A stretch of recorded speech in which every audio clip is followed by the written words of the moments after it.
the idea that what I'm basically saying, Tamar, is if he was opposed to Israel, if he had turned on Israel, he had a very strange way of showing it because he was still definitely elevating pro-Israel voices in a space in the younger part of the MAGA movement, which statistically had been moving away from Israel. He was actually the bulwark against it, which leads into the absurdity of the conspiracy theories.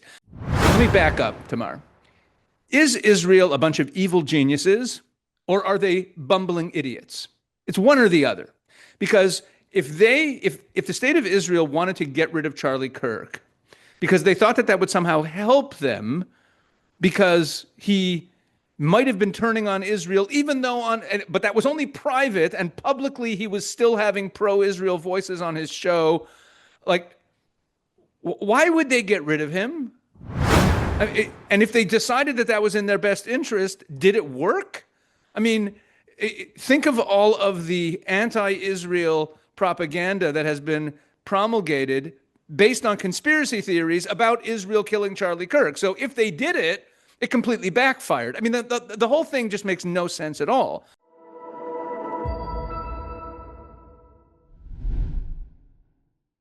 Charlie Kirk's rabbi. My guest today is Rabbi Pesach Wolicki. He is a rabbi, as I said, an author, educator, and podcaster on YouTube. He's an outspoken voice regarding Jewish-Christian relations. He's a regular opinion writer for the Jerusalem Post and Israel365news.com. He was also dubbed Charlie Kirk's rabbi. We're going to find out why during this interview. And yes, we're going to go down that road too to find out more about these conspiracy theories that are spreading about Charlie Kirk. Did he really stop supporting Israel? What's true? What's utterly false? We're going to find out on this interview. So welcome to the show, Pesach. Honor to be with you, Tamar. Okay, you also have a new job, I understand. You're executive director. Well, the last few years, I've been working ever since October 7th. I became executive director of Israel 365 Action. Israel 365 is, of course, an organization that's devoted to enhancing the relationship between Jews and Christians around support for Israel. They have a news website that you mentioned, Israel 365 News, that I've been writing for longer than I was affiliated with them. But after October 7th, we realized there was a real need to educate our large Christian audience, the large Christian audience of Israel 365, that is supportive of Israel, to educate them about what they could do to advocate for Israel, to be better armed with the facts, and to educate them about the political realities, but also from a biblical perspective. So I took on that mantle. I've always been a bit of a political nerd, in addition to my Jewish-Christian relations work. So ever since October 7th, I've been doing a lot more in the political space. You mentioned my writings for the Jerusalem Post. It used to be that I would write for the Jerusalem Post about Jewish-Christian relations issues, which I still do when they come up. But for the most part, it's political analysis and really trying to put forward what I believe is a biblical worldview brought into politics.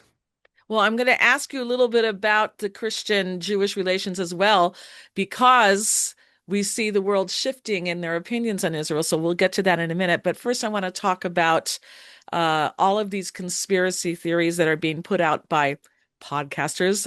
I'll mention their names in a minute, who really are saying that Charlie Kirk had a change of mind. And with these conspiracy theories put out by, of course, Candace Owens, she was pointing her finger at Israel.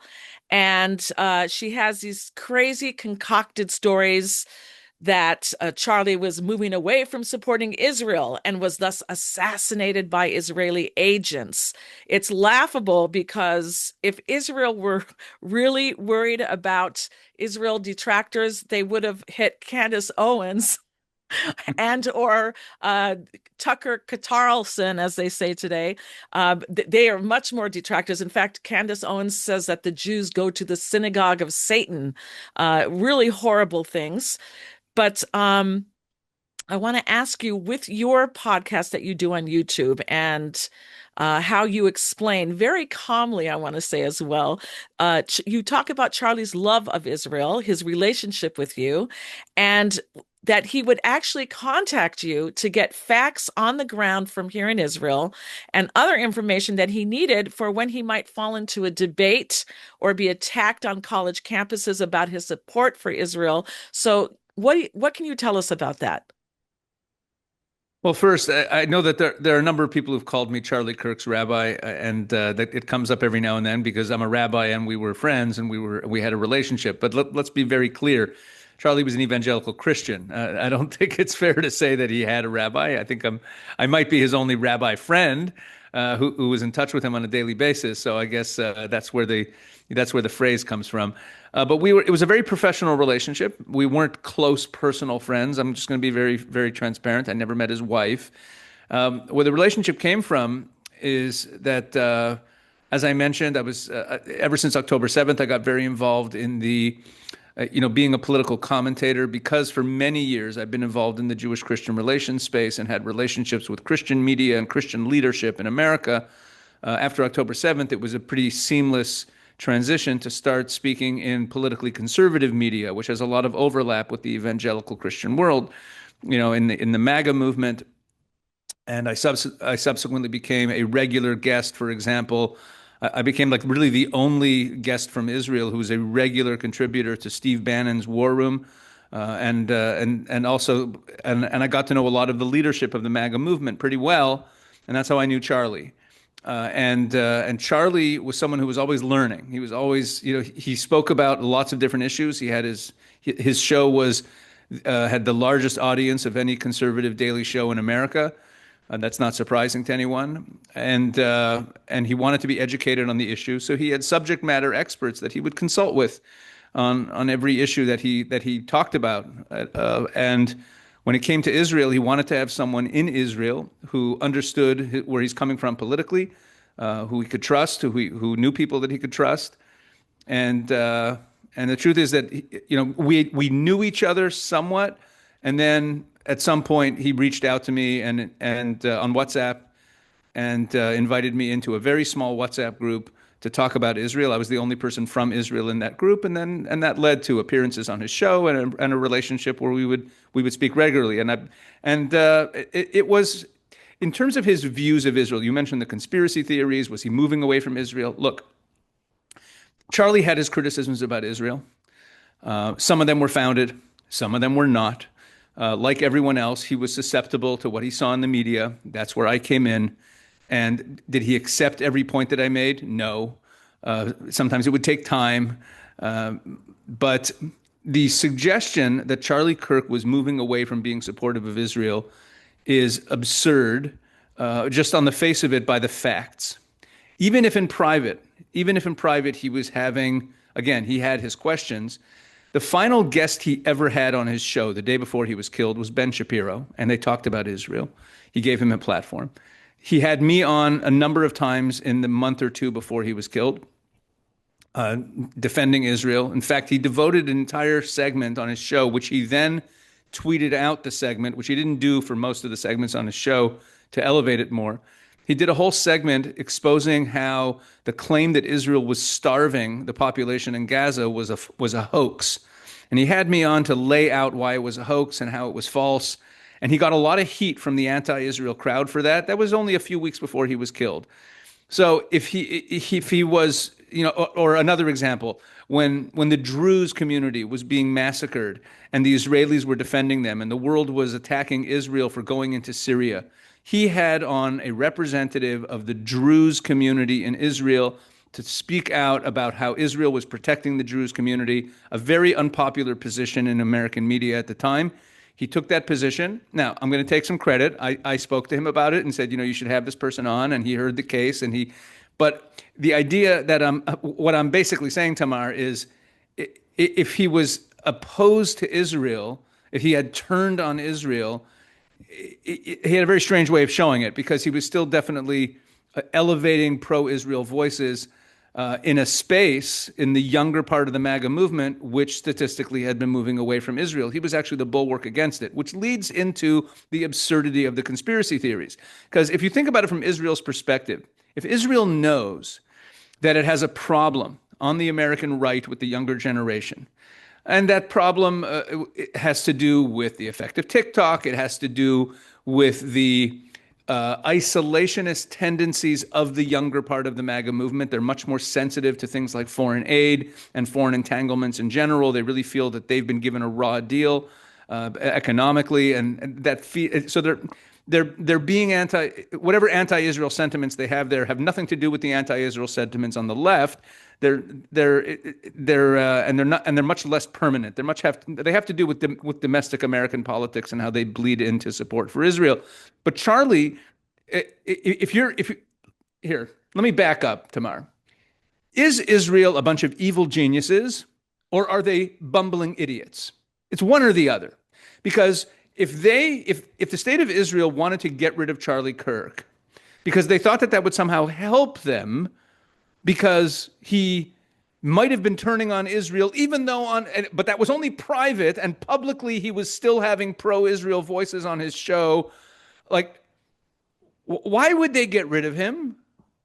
And if they decided that was in their best interest, did it work?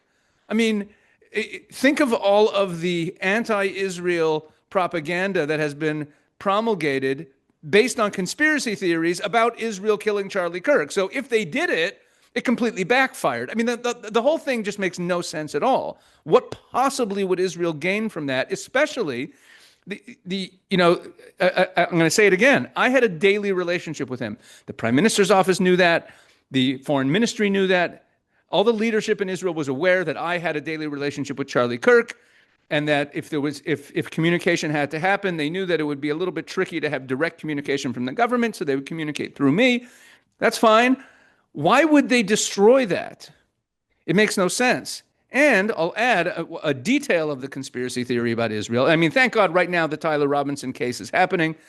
And I don't think people in Israel are sensitive enough to how much what's happening in the Tyler Robinson case is helping us in discrediting Candace Owens and Tucker Carlson, because they spent months pushing this idea that Israel was behind the Tyler Robinson murder, the Charlie Kirk murder.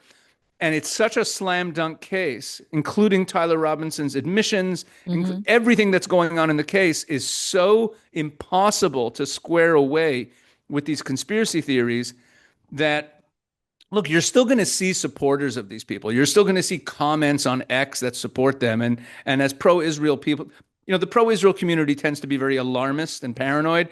So as soon as we see anyone criticizing, oh my gosh, they all hate us. Look, Tucker and Candace are losing credibility by the day. But let me just get into one detail of the conspiracy, but just to point out how ridiculous it is.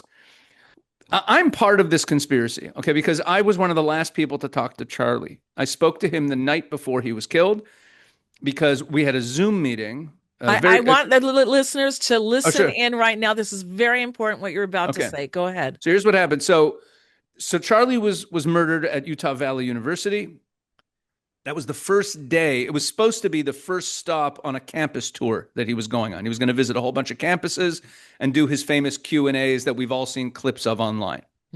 Now, what most people do not realize, most people, and people in the Jewish community should know this, when we see those famous clips of Charlie, they come up in your YouTube shorts or on Instagram, these little clips of him debating someone. But you don't see the full 2-hour event of him sitting there taking questions, because no one watches those. We just see clips. So most people don't realize that about half the questions Charlie would get on every campus he visited for years were about Israel, which is crazy because he wasn't there defending Israel. It drove Charlie nuts. He hated this because he was there to talk about America and the things that he cared about, and inspiring young Americans to go back to church and build families and live more conservative and more responsible lives. That was what he cared most about. The politics was secondary, and certainly Israel was just one issue for him, and he didn't even feel that he knew that much about it. But he was very famously pro-Israel in the younger American in that generation, and also he was going to college campuses where there's lots of anti-Israel people. So he would get attacked for Israel a lot. Like literally, his staff told me about half the questions he got asked were about Israel. So he wanted to be prepared for the questions because when you see those famous little debates where Charlie destroys people in debates, people don't realize how much preparation went into that. Charlie did a lot of anticipating. He would sit with his team and they would go over subject by subject what the questions that he could likely get asked would be, what are the pieces of data that he has to have at his fingertips, and he would make sure he was ready for those debates because he knew how much was riding on it. So part of his preparation was that he wanted to have a Zoom call with me to go over the most frequently asked questions that he would get asked about Israel, or that he was anticipating getting asked about Israel. And his staff prepared a list of about 20 questions for me a few weeks in advance of this call. And he wanted this call to take place the day before the first campus visit because it was during the war. News was moving so quickly about Israel that he didn't want it to. He wanted it to be as close as possible to the campus tour. Okay, but we were in regular WhatsApp chat every day anyway. So we have this Zoom call the evening before he was killed. So what happened was the day he was killed, a friend of mine in American media who knew I was friendly with Charlie called me up and says, "Oh my gosh." And I said, "I can't believe it. I just spoke to him last night." And they said, "Oh, really? You spoke to him last night? Do you mind if I tell someone in the media that?" And I said, "Yeah, it depends. I don't want to reveal who else was on the call. I spoke to the other people who were on the call, and most of them, there were only 6 people on the call. Half of them, 4 out of the 6 were Charlie's staff who were just sitting around a table. And then there was me and Josh Hammer. That was the entire Zoom call. Mostly it was me talking. I was the one preparing the talking points. Josh was also, he's a good debater and he's friends with Charlie. So he was also part of that group. But here's my point. I told this friend of mine that I had been on the call. I said, it's okay if you want to let people know. And then about an hour later, a reporter from the New York Post calls me up and asked if they could do a story on my relationship to Charlie and on the fact that I was probably the last person to have a work meeting with him. So the New York Post ran this story 3 days after Charlie was killed about my relationship with him and about the Zoom call. And that's how that Zoom call became public. So people who followed this story are aware of this, that Charlie had a Zoom call about Israel the night before he was killed. Now, for the conspiracy theorists, the story goes like this. And, you have to get in the mind of an anti-Semitic conspiracy theorist. The night before he was killed, he had a Zoom call with a rabbi from Israel. And this is right after he sent an angry text message about a Jewish donor who pulled out his money from Turning Point. And the next day, he's dead. So in their mind, the linkage of all of these things, I'm like some sort of Mossad agent bagman who was involved in this conspiracy. That's how they tell the story. Okay, and Candace has said this about me numerous times on her show. I'm a critical piece of the story. What was this Zoom call about the night before? What happened on the Zoom call? Now, what's the problem with this? The only way anyone in the world is aware of this Zoom call is that I announced it to the world. Okay, there was no other coverage of this Zoom call other than me talking about it and going to the New York Post. Now, with permission of the other people on the call. They all knew I was making the Zoom call public. Only one of them, Josh Hammer, agreed that his name should be out there. The other people who participated in the Zoom call, to this day, has never been discussed publicly. So, here's the question. Am I the dumbest Mossad agent in the world?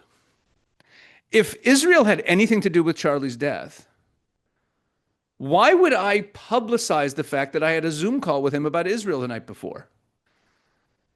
You understand what I'm saying? Yes.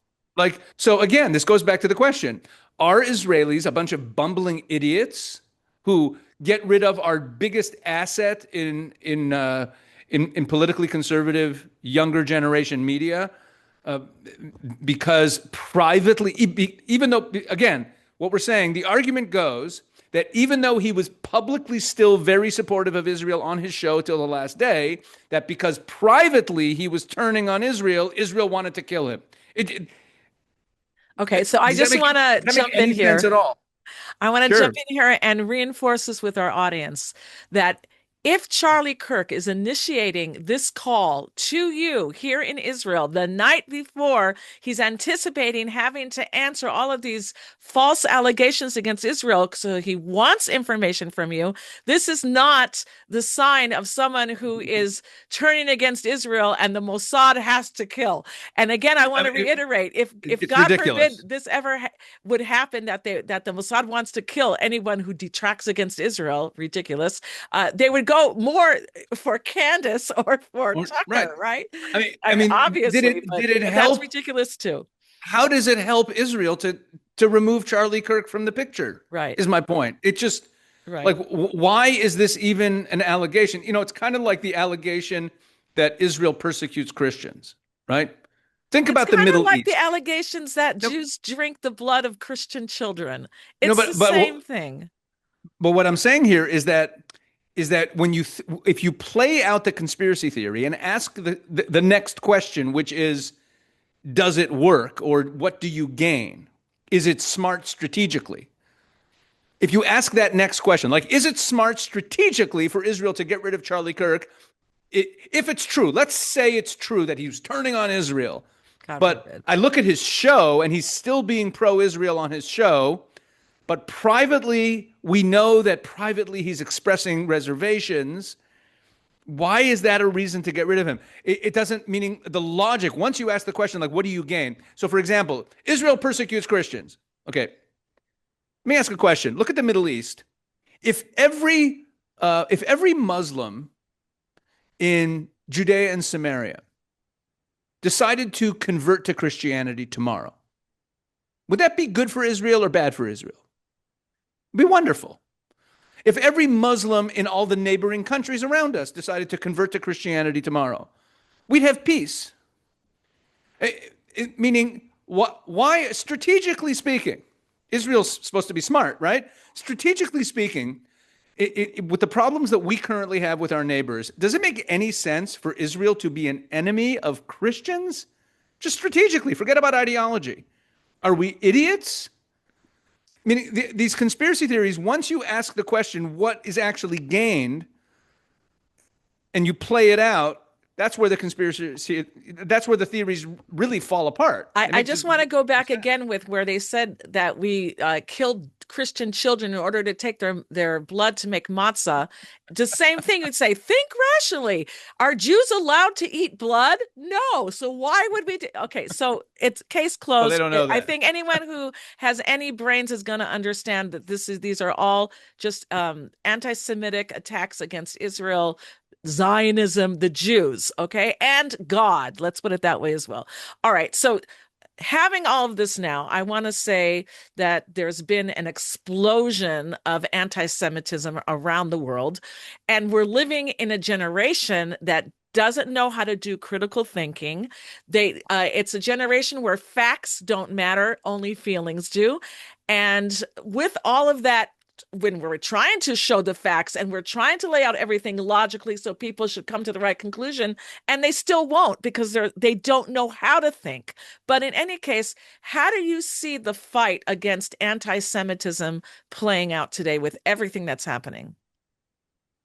Well, I'm going to push back a little bit on what you said here, because I think we are fond of saying that, facts don't matter today, and all that matters is feelings, and that's why we're losing the narrative war. I'm not sure that's entirely true. There certainly is a large swath of the population for whom that's true, but I still think that putting out our truth and putting out the facts, just being more effective about it, being more user friendly about it, could go a long way. I'll get to the anti-Semitism in a moment, but I just want this actually ties into the conversation about Charlie. Charlie Kirk famously sent a letter to Prime Minister Netanyahu back in last May. I think it was April or May before he was killed. It was an 8-page letter that he and a couple members of his staff worked on for quite a while before they sent it. It's an 8-page letter. It's not the kind of thing you write in 10 minutes. And it included extensive suggestions about how to fight the information war. I mean, there was probably no one more successful in fighting information warfare than Charlie Kirk, and also a master of social media. So the letter is full of constructive criticism for Israel. and makes some very specific suggestions. And one of the suggestions it makes, and this relates to the point I made about facts and being more user friendly, is that if you want to find like one place where you can go where you have all the answers about all the questions about Israel in a very user friendly way, where you really can easily find the information you need to make a case.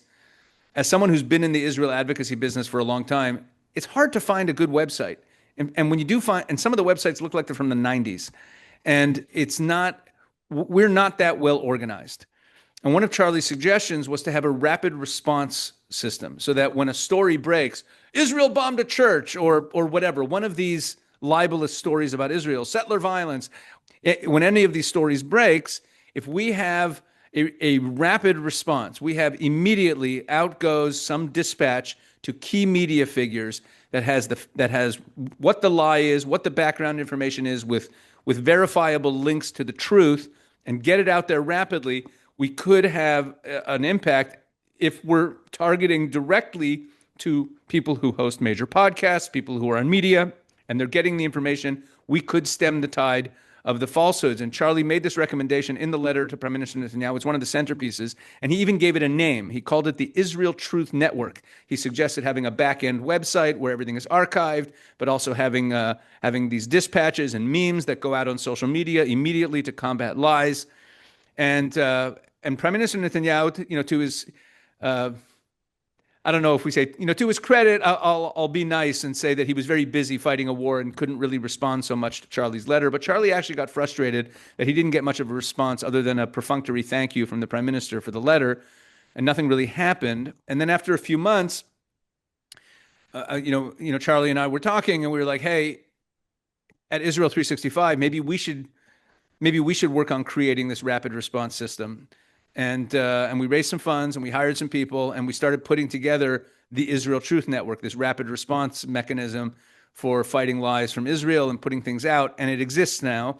So I just want all your listeners, all your viewers to know you can go to the website theisraeltruthnetwork.org, and you have to include the at the beginning of it, THE, theisraeltruthnetwork.org, and you can click on the button in the top right-hand corner, and you can get these daily rapid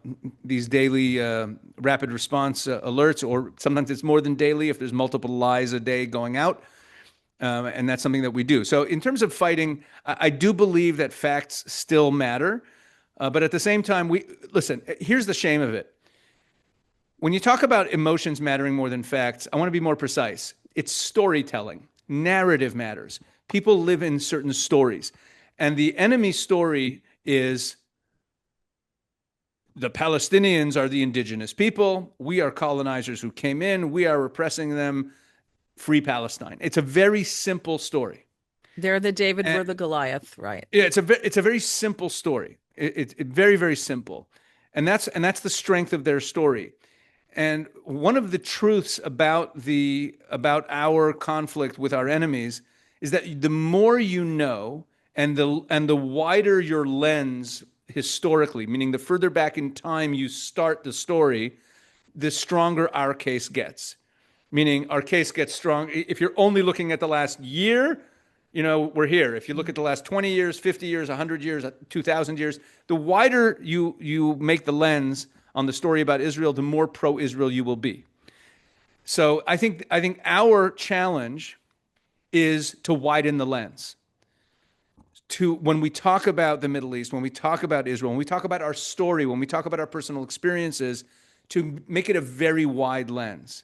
To talk about Jewish history and the exile and coming back and our ancestors and our parents and the Bible.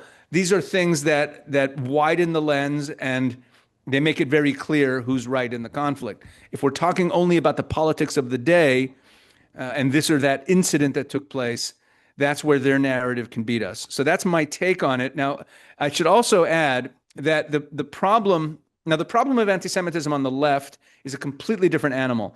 These are people who hate the Bible. They don't care at all about our history and our claim to the land. To them, everything begins, I don't know, in 1967 or later. They're Marxists. They're atheists. It's a totally different type of anti-Semitism. The anti-Semitism on the right, which is what I'm more involved with combating, that's where my voice is. Young Christians who are turning on Israel. I think we have to recognize that it's a very American problem, meaning it's not a worldwide problem. If you look around the world today, you look at the Viktor Orban supporters in Hungary and the Vox supporters in Spain and the Nigel Farage and Tommy Robinson supporters in the UK and the Wilders supporters in the Netherlands. And on we can go. Go to South America. There's now about a dozen different countries in South America that over the last few years have elected pro-Israel candidates who ran openly as pro-Israel candidates. We're talking, so we've had elections just recently in Colombia, in Chile, in Paraguay, in Honduras, all electing pro-Israel candidates. The Bolsonaro supporters in Brazil bring Israeli flags to their rallies, even if it's just an anti-Marxist rally. Javier Milei in Argentina. If you look around the world, nationalist, Christian, conservatives are pro-Israel, almost lockstep, because they understand very clearly what the equation is, that Judeo-Christian, biblically based Western civilization is under attack, and the enemy is this combination of Marxists and Islamists. That is the war. It's one war, from Boko Haram slaughtering Christians in Nigeria to October 7th, to what's happening in Texas, to what's happening in Europe. It's all one battle, and that's how they see it. It's clear to them to be on Israel's side. In America, everything's muddled, I think for two reasons. One is that the money from Pakistan, Qatar, Turkey, whoever is running influence operations, from China through TikTok, whoever's running influence operations in American universities and American media to try to get people like Tucker Carlson and Candace Owens to turn this younger generation of Americans against Israel, they're not investing money in Chilean youth or in Hungarian youth. They don't care, because those are not significant countries diplomatically. They care about changing the minds of Americans. So they invest in influence operations in America. They don't do it elsewhere. That's one reason. Another reason has to do with domestic American politics, which I mentioned before. A young Hungarian Christian or a young Argentinian Christian is not conflicted about his government's relationship to Israel, because there's no flow of money. There's no foreign aid going from Argentina to Israel that they have any mixed feelings about. Young Americans have mixed feelings about foreign aid. Now, we all know the arguments about how the foreign aid from America to Israel is a pittance in terms of Israel's budget, and that it helps America as much as it helps Israel. That's all. Those arguments go in one ear and out the other. These young Americans just don't want to hear about their money going abroad. And, so that's also an ingredient in this that makes it, that makes it a uniquely American phenomenon, this turning on Israel. And there's probably some other factors mixed in there as well, but we should just take a deep breath and recognize that it's a uniquely American phenomenon. And I think that it's not a very deep-seated ideological phenomenon, except in a very extreme part of the right wing. So I'm sorry to give you good news, but my attitude is that the situation is not as bad as we think. Certainly, the rise in anti-Semitism is very serious, but mostly it's the effect of Islamists infiltrating Europe and their alliance with Marxists. And those people have always hated us anyway. Okay, so I would take the stance of, I hear what you're saying, and there are some people who we can speak to who have open minds and are honest thinkers. But I'm a little bit less optimistic as you are, because I look through history and I see Israel, or the Jewish people, have never won the war against anti-Semitism. Doesn't matter how many demonstrations or hasbara, which is, how do you say hasbara in English? Like, I have no intention of winning. Okay. I don't care if we win that war. I don't think we can win that war. I'm not interested in it. Okay. I don't think anti-Semitism is a Jewish problem. The biggest victims of anti-Semites are anti-Semites. Anti-Semitism destroys societies. It destroys people's souls. It makes them miserable. We're doing fine. Israel is stronger than it's ever been. We're more prosperous than we've ever been. Israel has it's a very young society. We've had the highest birth rate of OECD and we know that countries. The Torah tells us how it's all going to end. We're going to win. No, but it's not just that. We're doing fine. What? So you're uncomfortable walking around looking like a Jew somewhere? This is small potatoes. Most of the world, I'm telling you, most of the world where people have biblical faith, they are pro-Israel. Where they don't like us. Hmm. And I think we are doing much better than we realize. Okay. Do you think that Christian support is waning or strengthening right now? Well, it's struggling. It is waning, and it has to do with the younger generation of Christians. Like I said, the younger generation of Christians in America only, because younger Christians elsewhere in the world are all pro-Israel, and this I've experienced myself. I know this. This is a world I know very well.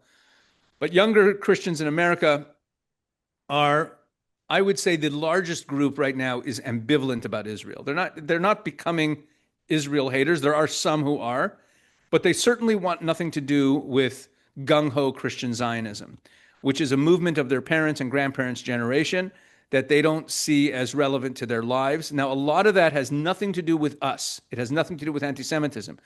The drop in support among young Christians, and I warned about this over a decade ago, that we were going to see this rapid drop in support because as you mentioned in the intro, I've been involved in Jewish Christian relations for a very long time. That's my real career, and I visited, besides visiting churches and Christian, I visited Christian colleges and seminaries and been a guest lecturer at many of them across America for years. And I started noticing that that the way Christianity is taught to the younger generation, there are trends in spirituality and theology in every religion.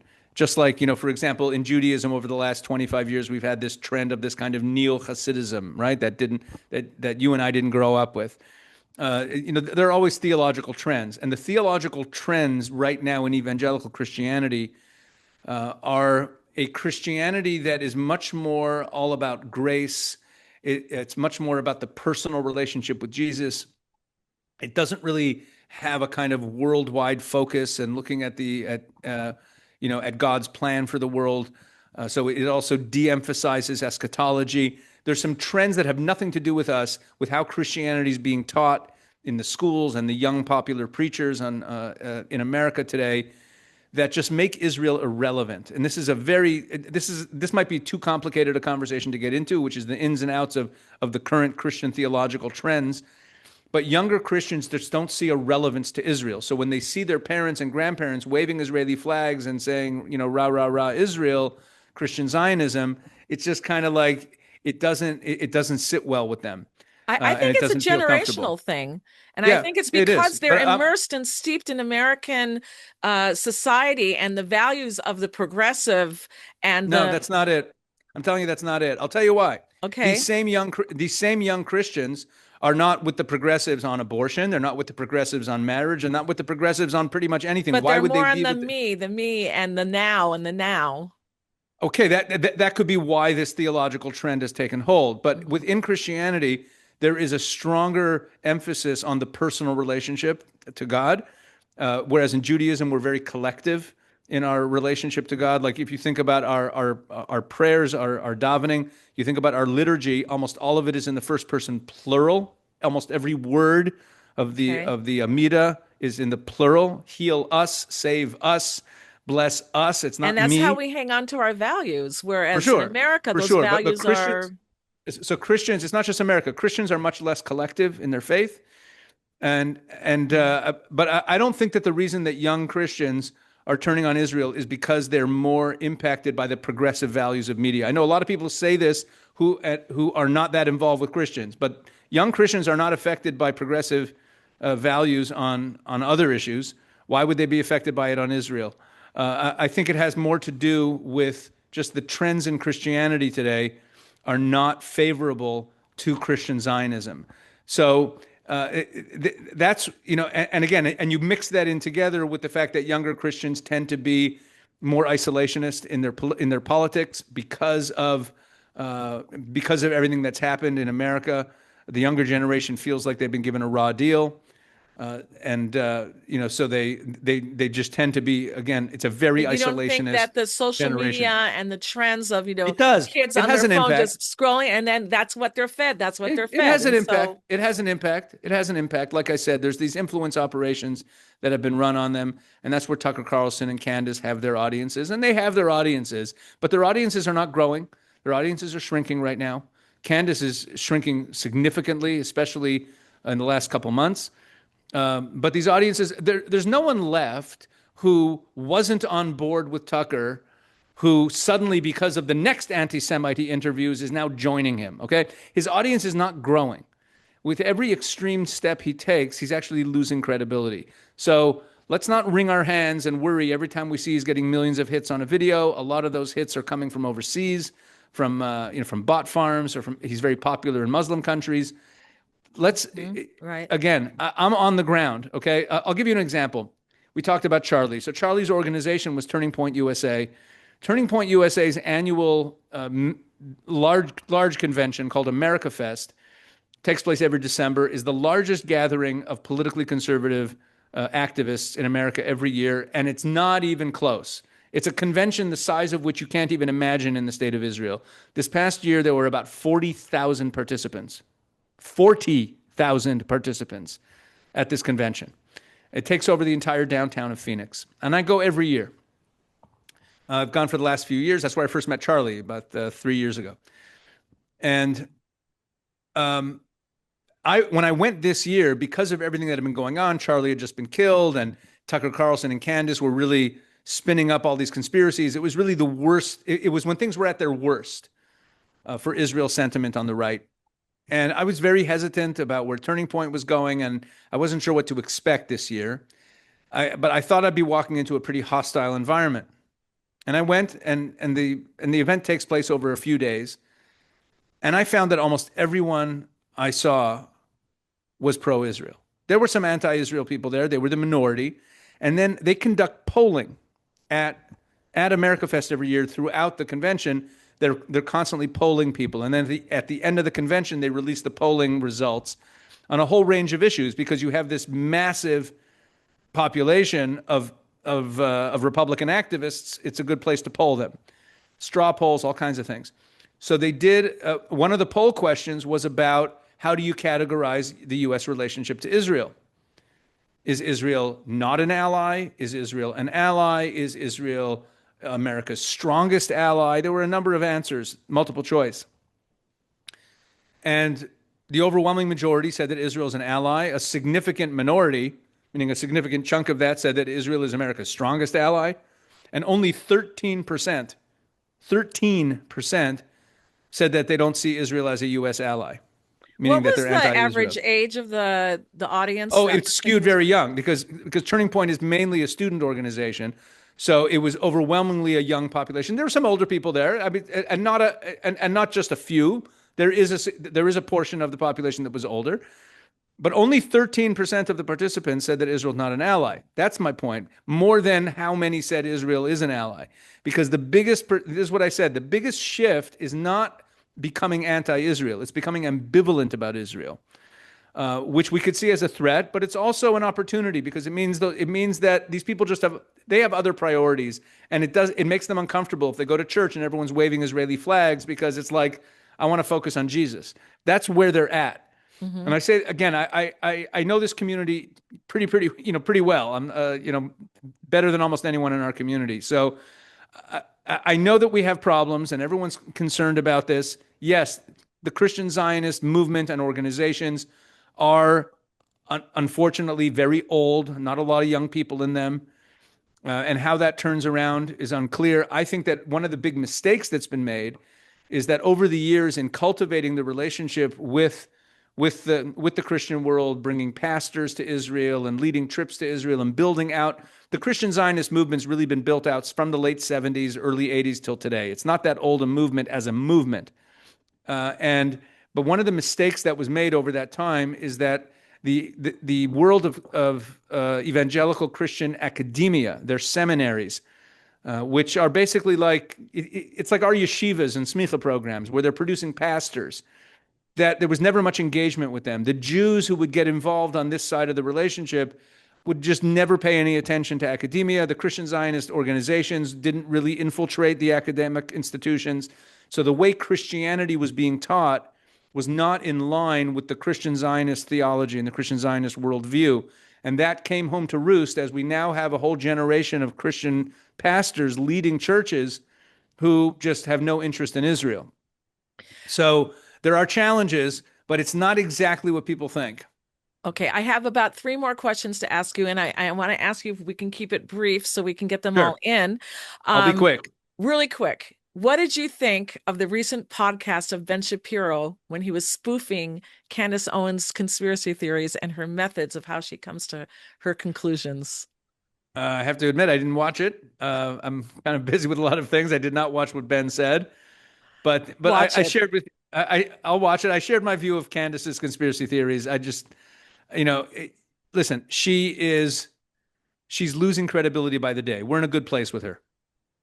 I actually think that there's something uh wrong with her. It's not, I Mm. don't think it's just hate. I think there's really something wrong with her, and it's a real pity. Okay, let's go to the next question.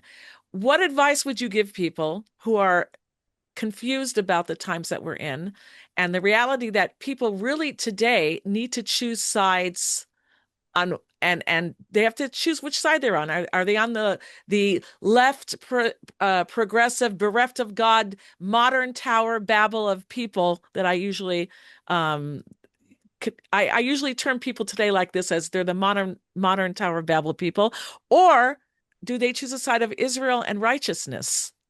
How do you help people? Because we do need to make a decision. It's now or never, basically. Well, I think it's what I mentioned before. We need to widen the lens. We need to give people a broader perspective. So when I speak to a group about Israel, and I want to, you know, give them an appreciation and make them want to support Israel, not to convince them to do my bidding, but make them want to see it. I will start with the biblical story and talk about how in the ancient world, many small nations were conquered and exiled, and they all lost their identities. And God promised that there would be one that would go into exile and would not lose its identity, which is a historical impossibility. And yet we went into a 2,000-year exile with the most repeated promise in the Bible. The most repeated prophecy in the Bible is that we will return from that exile. And lo and behold, we did. And, I start there.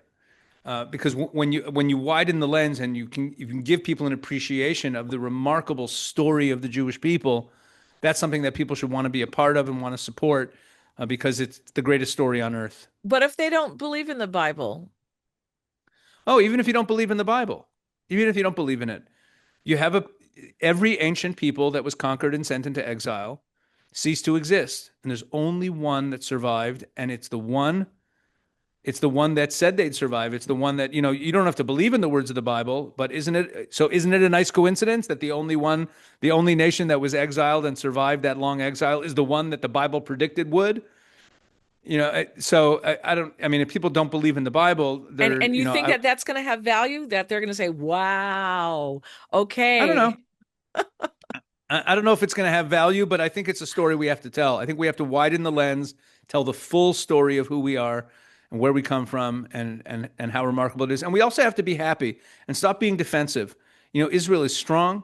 Israel is a powerful nation. We've become a regional superpower, Hmm. and diplomatically, we don't have to believe the propaganda. We have stronger relationships than we've ever had. Our economy is booming. Our population is young and optimistic and building families. We have the highest birth rate of any developed nation. And these are all signs of a very healthy society. We are doing fine. And this is what I meant. When it says in the Bible, when God says to Abraham, those who bless you will be blessed and those who curse you will be, I will curse. I, I don't think it's such a metaphysical thing about, what does it mean that God will curse them, that he'll strike them down with lightning bolts? No, I think it really, you see it. People who get obsessed with anti-Semitism destroy themselves and destroy their societies. That's what I think that verse means. That it actually brings them to destruction. And so What's again, the worst victims of anti-Semitism aren't Jews; they're the anti-Semites themselves. what's that famous saying? The only thing that we don't learn from the only thing we learn from history is that we don't learn from history. Okay. Last question I want to ask you. Looking at the news and current events, because you used to concentrate more on spiritual issues, but now you've widened that with your podcast and you're talking about political things as well. So, looking at the news and current events, do you connect everything that's happening today with biblical prophecy? And if yes, explain to our listeners briefly why. I absolutely do. In fact, whenever I hear someone, a rabbi or a pastor, say that they don't want to mix politics and faith, I always think that that's the most absurd thing I ever heard. Because when you open up the Bible and read, it's about wars and nations. And, Moses was involved in politics, and Abraham was involved in politics, and King David was certainly involved in politics. It's just an absurdity. So it kind of just means that they don't really take either their religion or their politics seriously enough. So I certainly interpret everything through faith. That's to me the most obvious thing. And what I said before, the most miraculous story on earth is the return of the nation of Israel to our land, becoming more numerous and more prosperous than our ancestors, exactly as it says in the Bible. And for Jews, we have problems to solve. There is still no temple built on the Temple Mount. The redemption is not yet finished. But if you took a Jew or a Christian, a Bible-believing person from 500 years ago, transported them through time, and showed them this nation with millions of Jews ingathered from the four corners of the earth, with Jewish sovereignty and a Jewish army building up this land, and you then tried to convince that person that this isn't the biblically foretold redemption, you'd have a hard time convincing them. They think you're nuts because of how miraculous this is. When we widen the lens of how we're looking at our current situation, we become more positive, more optimistic, and we understand that we really are living in a prophetic biblical time. So, yes, these are intertwined with the politics. They go together. And it's very important for our politicians to remember that and to mention God and to mention verses in the Bible when they do so. I think it's refreshing that at least in the last couple of years, Prime Minister Netanyahu has started mentioning God more. He has started mentioning Yes, biblical he verses more. has. He's done that. I don't know if that's a personal change with him or if that's just political. When he went to the Western Wall and put on a talit and prayed right before the 12-day war against Iran in June, I thought that was people said, oh, it's just optics for the cameras. Okay, there's lots of things you can do as optics for the cameras, and I don't know how a prime minister is supposed to do something without cameras around, but if that's the optics for the cameras that he chose, even if he didn't mean it, at least he's choosing to message faith and faith in God to the nation. That's the type of leadership that we should be hoping for. So it's not that I'm the biggest Netanyahu fan. I have my criticisms for him as well, but I think that it's very important for us to whenever we're talking about politics, to include the faith angle, make them inseparable from each other, because that's the way God does it. How close do you think we are to the time of redemption? That's up to us. We know the end of the story is Good good. answer. We know the end of the story is good, but how difficult it is to get to that end is entirely Right. up to us. That's what I always say. All right. Is there anything else that you'd like to share that I didn't ask you? And then afterwards, also, please tell our listeners where they can find your excellent podcast and your articles. Well, thank you. So I have a number of podcasts. I have a weekly podcast called Shoulder to Shoulder, which I co-host with an evangelical Christian Zionist pastor from upstate New York, who's very involved in the Christian Zionist movement.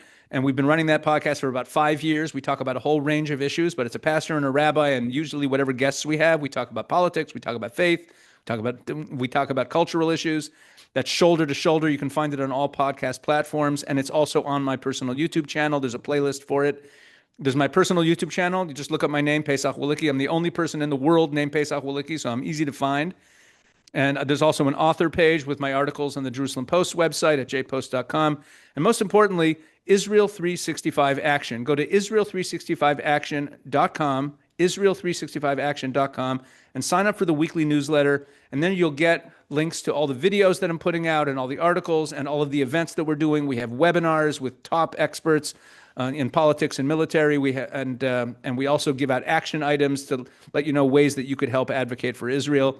So Israel365action.com. Great. Well, I want to thank you so much for coming on. And I again, emphasis here is when you hear conspiracy theories, listeners, especially from people who are calling the Jews going to the synagogue of Satan, okay? Think. Ask yourself questions and understand that this man here spoke with Charlie Kirk the night before he was assassinated because Charlie Kirk wanted to get information in order to be able to answer the accusations against Israel. This is not a man that was turning against Israel and the Mossad had to kill him or something. Think and ask questions. Questions are always good. Thank you so much, Rabbi Pesach Wolicki. And I really want to wish you that you should go from strength to strength and really informing the world on the truth and waking people up out of their stupor. I just, put your hands on their shoulders and shake them awake. So thank you so much. Thank you, Tamar. Hey everyone, to make sure you can get access to all of our interviews, make sure to hit the subscribe button on both our YouTube and Rumble channels. Your click makes us all stronger. Thanks.